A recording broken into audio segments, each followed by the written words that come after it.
सहनाववतु सहनौ भुनक्तु सह वीर्यं करवावहै तेजस्विनावधीतमस्तु मा विद्विषावहै।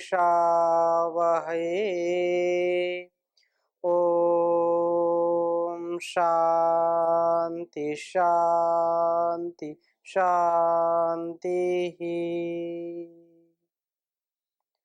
वैदिक जीवन पद्धति की इस कक्षा में आप सबका हार्दिक स्वागत है, अभिनंदन है। ब्रह्म यज्ञ की चर्चा चल रही है, जिसमें गुरु मंत्र गायत्री का जो सबसे पहला शब्द ओंकार है उसका हम स्वाध्याय कर रहे हैं। ओंकार की महिमा का वर्णन अनेक शास्त्रों में, वेद आदि उपनिषद और दर्शनों का जो भी संकेत है कि उस परम पिता पर ब्रह्म का मुख्य नाम ओम है, उसका हम स्वरूप समझें और उसको अच्छी प्रकार से समझने का प्रयास करें, जिससे हमारा जीवन और यह जगत दिव्यता से परिपूर्ण हो सके।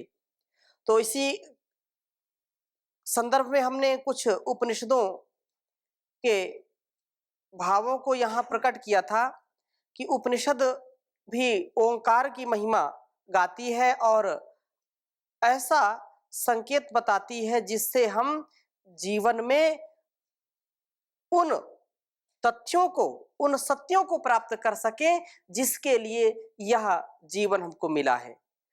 पशुओं में और सभी प्राणियों में मनुष्य सर्वश्रेष्ठ प्राणी है। क्यों? क्योंकि यह विचार पूर्वक, ज्ञान पूर्वक अपने कार्यों को करता है, और यदि विचार नहीं करता है तो आगे बढ़ भी नहीं सकता है। इसलिए उस परमात्मा के ओंकार का जो उसका मुख्य नाम है, उसके विषय में बहुत ही विशद चर्चा यहाँ पर चल रही है। अकार, उकार और मकार का ये सारा अस्तित्व हम देख रहे हैं, और ऋग्वेद में भी पहला जो मंत्र आता है, अग्निमीणे पुरोहितम यज्ञस्य देव मृत्युजम होतारम रत्नधातमम, वहां भी सबसे पहले ओम का जो है गुणगान किया गया, अर्थात उस परम पिता परमेश्वर के मुख्य नाम को पहले लिया गया है। और जब बच्चे का जन्म होता है, जो वैदिक संस्कार पद्धति है, अभी हम उस पर भी आगे चर्चा करेंगे, 16 संस्कारों पर भी। तो जब शिशु का जन्म होता है, जात कर्म संस्कार में जो बालक के उत्पन्न होने के बाद ही किया जाता है, वह मनुष्य जीवन के आदि और अंत में भी ये आता है। ध्यान देने योग्य बात है कि जब शिशु जन्म लेता है तो जात कर्म संस्कार होता है, और जात कर्म संस्कार में जो है जिह्वा, बालक के जिह्वा पर ओम लिखा जाता है। सोने की सलाका से, शहद के माध्यम से उसकी जीभ पर ओम लिखा जाता है। और ये लिखने का विधान है, ये प्रतीक है कि यह जब भी बोले ईश्वर की वाणी का गुणगान करे, वेद वाणी का गुणगान करे, सदैव सत्य आचरण करे, सत्य बोले, प्रिय बोले, मधुर बोले, और अंत में जब मनुष्य का अंत होता है, आदि जब जात कर्म हुआ तो ओम लिखा उसकी जुबान पर, उसकी जिह्वा पर। ओम लिखने के बाद से उसका जीवन आरंभ हो जाता है। और अंत कहाँ होता है? अंत यजुर्वेद के 40वें अध्याय में, ईशोपनिषद में जो आया है, ओम कृतस्मर। अंत जब होता है तो भी क्या कहते हैं? ओम कृतस्मर। वायुर अनिलम अमृतम अथेदम भस्मांतम शरीरम ओम कृतस्मर कृतम स्मर, कृतस्मर कृतम स्मर, कहीं क्लेबे स्मर भी आया है। तो वह परमपिता परमेश्वर जीवन को देने वाला है और संतुलित करने वाला है, पालन पोषण करने वाला है और अंत वही करने वाला है, वही लय को प्राप्त कराने वाला है। इसलिए ये जो ओम कृतस्मर की शिक्षा दी गई है, तात्पर्य यह है कि मनुष्यों को अपना जीवन ओम से आरंभ करके ओम के स्मरण के साथ ही समाप्त करना चाहिए। ओम की बहुत बड़ी महिमा है, जो यजुर्वेद में आया कि ओम कृतस्मर, हे कर्मशील मानव तू ओम का स्मरण कर। जब ओम का स्मरण करेगा, बचपन में जब ओम लिख दिया, ओम में उसका जीवन होगा, अर्थात प्रभु भक्तिमय ब्रह्ममय जीवन होगा, ब्रह्मनिष्ठ होगा वो, तो उसका जीवन बहुत ही उदात्त होगा, बहुत ही महान होगा, दिव्य होगा और अंत में वही ओम का स्मरण कर सकता है जो आदि में करता है। आदि, मध्य और अंत, जो आदि से अपने जीवन को अच्छा बनाता है उसका मध्य भी अच्छा होता है और उसका अंत भी अच्छा होता है। आदि में मंगल, मध्य में मंगल और अंत में भी मंगल। इसलिए संसार में लोग कह देते हैं कि जो ओम का सुमिरन करते हुए जन्म लेता है, ओम का सुमिरन करते हुए मरता है, वो स्वर्ग को प्राप्त होता है। लेकिन विचारणीय बात यह है कि जिसने आजीवन भर कभी उस परम पिता परमेश्वर का स्मरण नहीं किया है, कभी सदकर्म नहीं किया है, सदैव दूसरों का शोषण किया है, सदैव दूसरों के लिए कड़वी बोली बोली है, तो वो कैसे अंत में ओम बोलेगा? जब हम बचपन से अपने बच्चों को सुशिक्षा सहित, अच्छे संस्कारों सहित तैयार करेंगे तो वही संतानें भारत माँ की सेवा करेंगी, इस संसार की सेवा करेंगी और अपने जीवन को भी सर्वोपरि बनाएंगी, महान बनाएंगी। इसलिए जो 16 संस्कारों की पद्धति है उसको भी हमको जानना चाहिए। ओम का गुणगान सर्वोपरि है, ओम का समस्त ब्रह्मांड से संबंध है, क्योंकि ओम का संबंध यह प्रकट करने के लिए बहुत प्रकार से उपनिषदों में और वेदों में बहुत चर्चा आई है।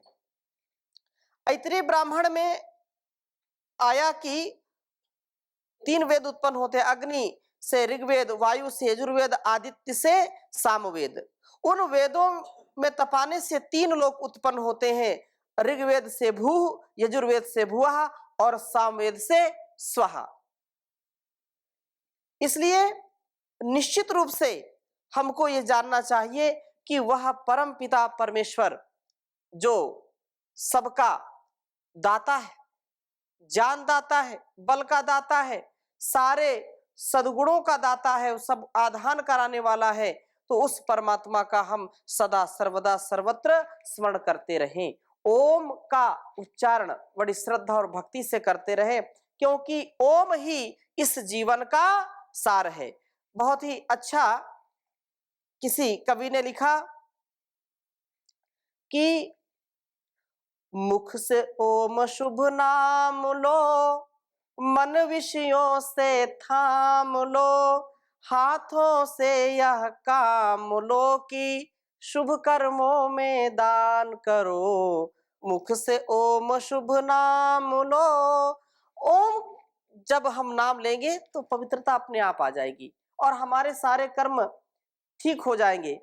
प्रातः सायं काल हमेशा नाम प्रभु का गाया कर, नाम प्रभु का गाया कर, जिससे बेड़ा पार हो, जीवन का उद्धार हो, दुखियों के संग प्यार हो कि 3 दुखों की हान करो। ओ मुख से ओम शुभ नाम लो, मन विषयों से थाम लो, हाथों से यह काम लो कि शुभ कर्मों में दान करो। सच्चे शिव को पाना है तो मैल हटा मन मंदिर से, मैल हटा मन मंदिर से, अलग खलक की सेवा करके मिलेगा अलग खलक के अंदर से, अलग खलक के अंदर से। वो क्या तुमसे दूर है, सभी जगह भरपूर है, पर इतनी बात जरूर है कि तुम उसकी पहचान करो। मुख से ओम शुभ नाम लो, मन विषयों से थाम लो, हाथों से यह काम लो कि शुभ कर्मों में दान करो। दूध में घी और रंग में मेहंदी ऐसे ईश समाया है, ऐसे ईश समाया है। करके यत्न मिलता है रत्न, जिन खोजा तिन ये पाया है, जिन खोजा तिन पाया है। मिलने के लिए योग है, पर बाधक ये भोग है। मिलने के लिए योग है, पर बाधक यह भोग है। जहाँ भोग तहाँ रोग है, यूं प्राप्त वेद का जान करो। मुख से ओम शुभ नाम लो, मन विषयों से थाम लो, हाथों से ये काम लो कि शुभ कर्मों में दान करो। मृग भटकता है वन में, नाभि में कस्तूरी है, नाभि में कस्तूरी है। कर टटोल घटपट को खोल, यह सिर्फ जान की दूरी है, सिर्फ जान की दूरी है। नेत्रों में औषधि होती है, दर्पण में दिखा दे ज्योति है।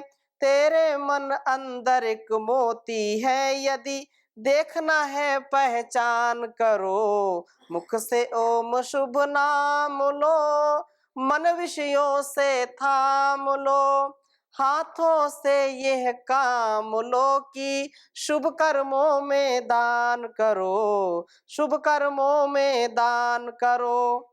नारी सुता सुत भाई बंधु, ना कोई गोती नाती है। जैसा कर्म करेगा जग में, वही जीव का साथी है, वही जीव का साथी है।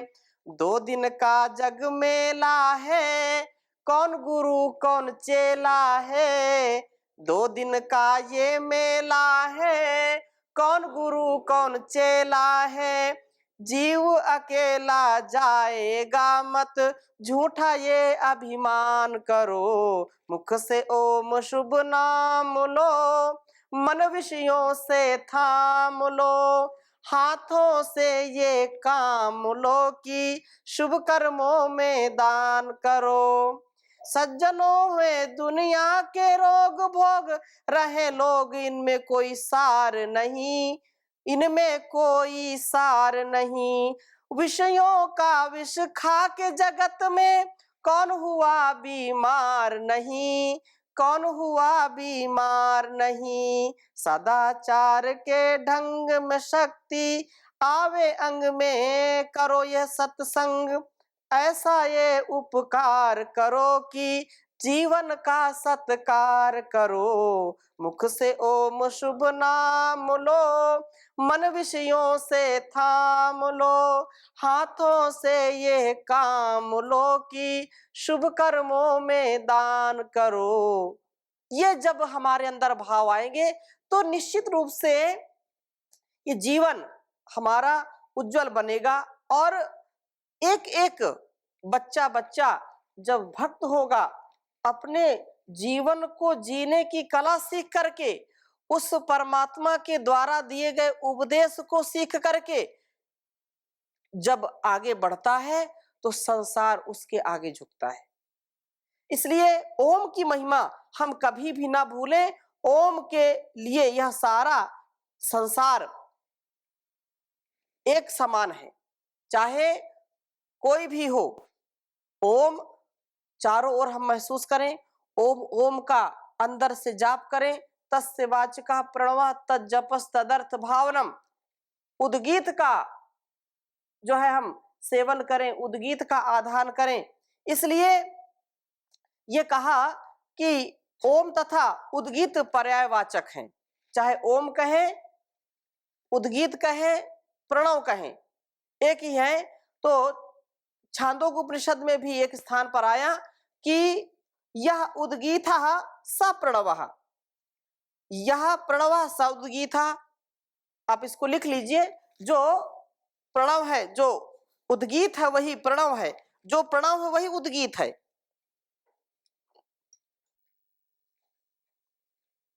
उद्गीतः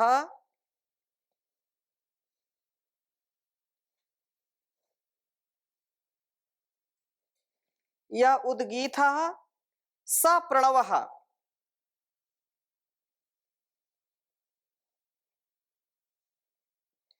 आपको प्रमाण सहित सारी बातें अवश्य ज्ञान में होनी चाहिए।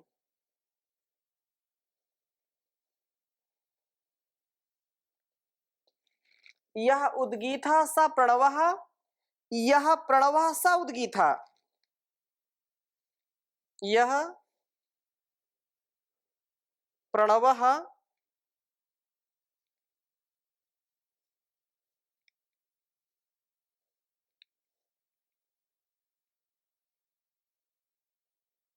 स उद्गीतः।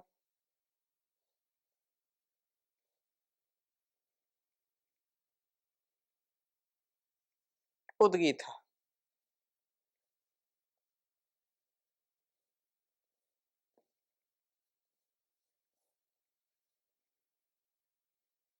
छांदोग्य उपनिषद में यह आया कि यह, एक बार उच्चारण भी कर लीजिए, यह उद्गीतः स प्रणवः, यह प्रणवः स उद्गीतः।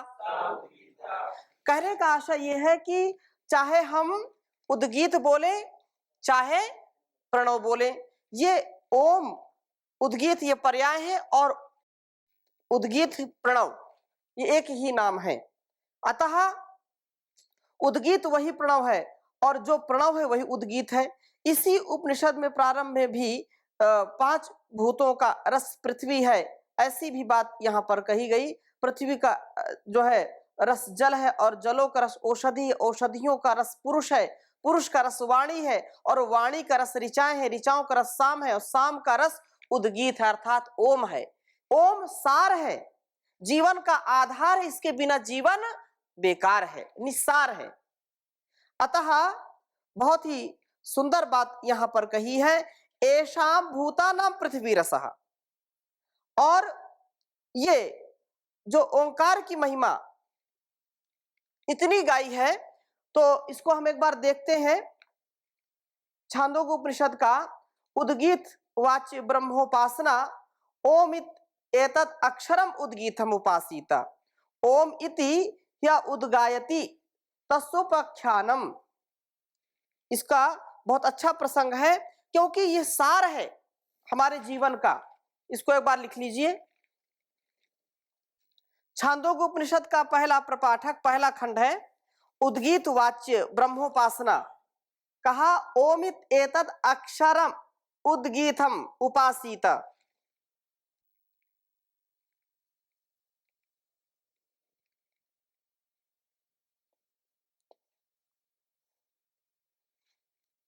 ओमित एतद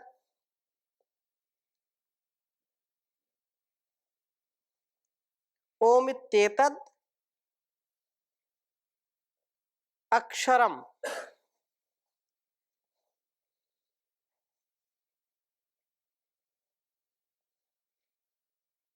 अक्षरम उद्गीतम।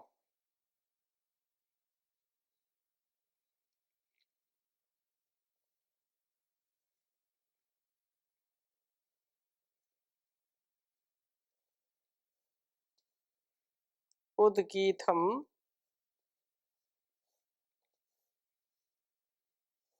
उपासीत।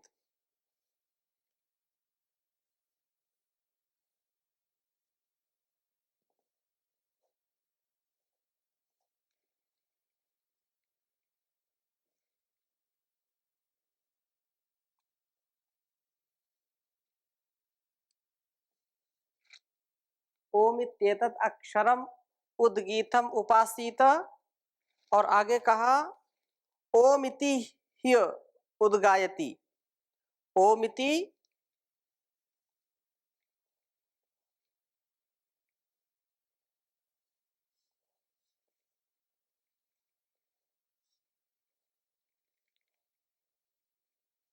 ओम इति ह्य उद्गायति।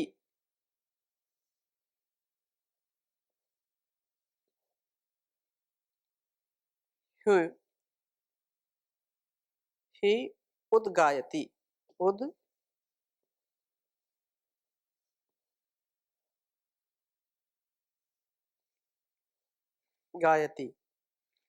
तस्योपाख्यानम,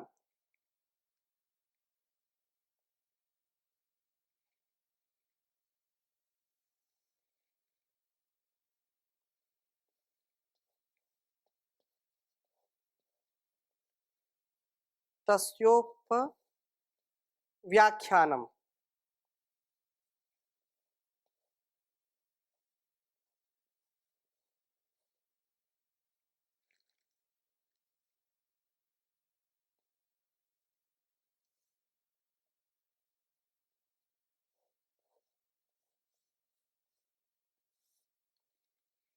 उच्चारण करेंगे। ओम इत्येतद् अक्षरम उद्गीतम उपासीत,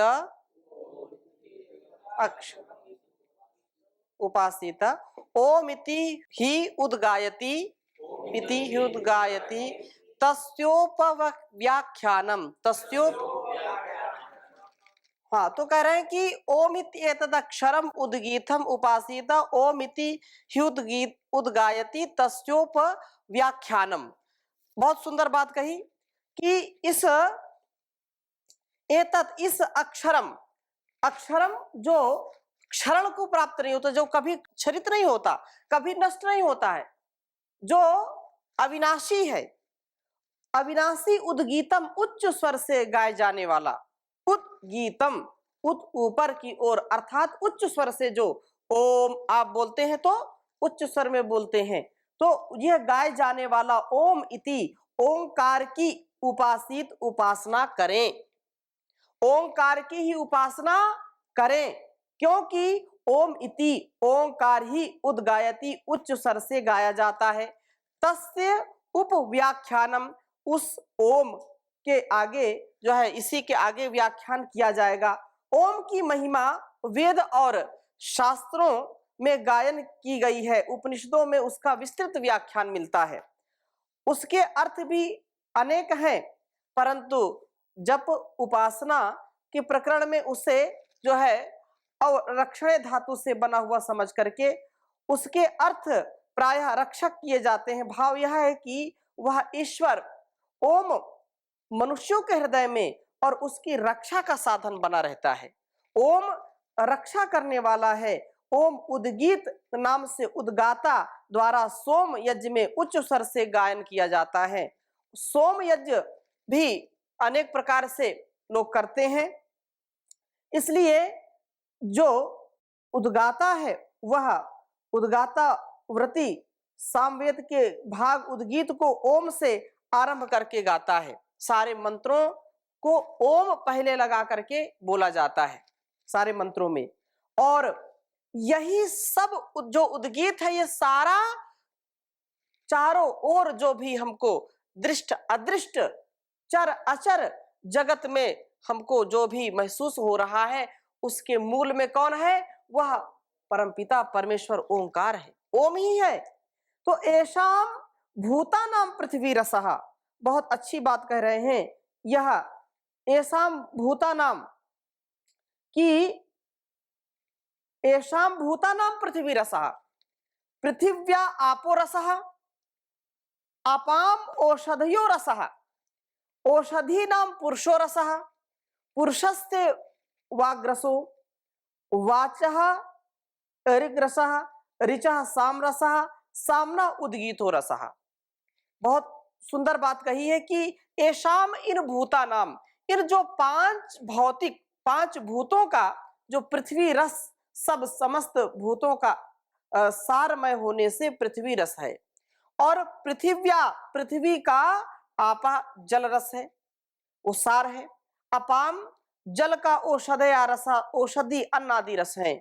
और औषधि नाम औषधियों का रस क्या है? वह पुरुष है। और पुरुषस्य रसः कहा, पुरुषस्य रसा वाक, वाक ये वाणी है। और वाचः वाणी का ऋक, ऋचाएं रस है। और ऋचा रसा साम, रसगान मतलब सामगान करना। और सामना, साम का क्या रस है? तो कहा उद्गीत, अर्थात वह ओंकार ही है। सा एषा रसा नाम रस तमः परमः परार्ध्योष्टमो उद्गीतः। कह रहे हैं कि रस शब्द सार करण कारण आधार जीवन रस आश्रय स्थिति गति भूषण सुंदर तेज आदि अनेक अर्थों में आया है। नीरस है ऐसा बोल दिया, नीरस है, समाज में बड़ी नीरसता है या सभा में बड़ी नीरसता है। तो रस अनेक संदर्भों में प्रयोग किया जाता है, लेकिन यहां पर जो सबका रस है, रसो वै सह, क्या कहा? रसो वै सह, उस सबका रस वो परम पिता परमेश्वर है, ओंकार है। उसी का हम गुणगान करें, उसका आधान करें। इसलिए यह तैत्तिरीय उपनिषद में ईश्वर को भी रस कहा है। उसी आनंद रूपी रस को पाकर के उपासक आनंदमय होता है। कहा रसो वै सह रसम ह्यवायम लब्ध्वा आनंदी भवति। जो इस रस का, इस सार का साक्षात्कार कर लेता है वो आनंदी भवति, वो पूरे आनंद को प्राप्त करता है।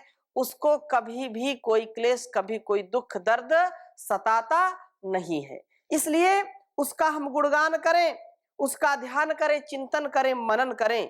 तो आज की कक्षा को यहीं पर विराम देते हैं, शेष चर्चा अगली कक्षा में करेंगे। ओम शांति शांति शांति।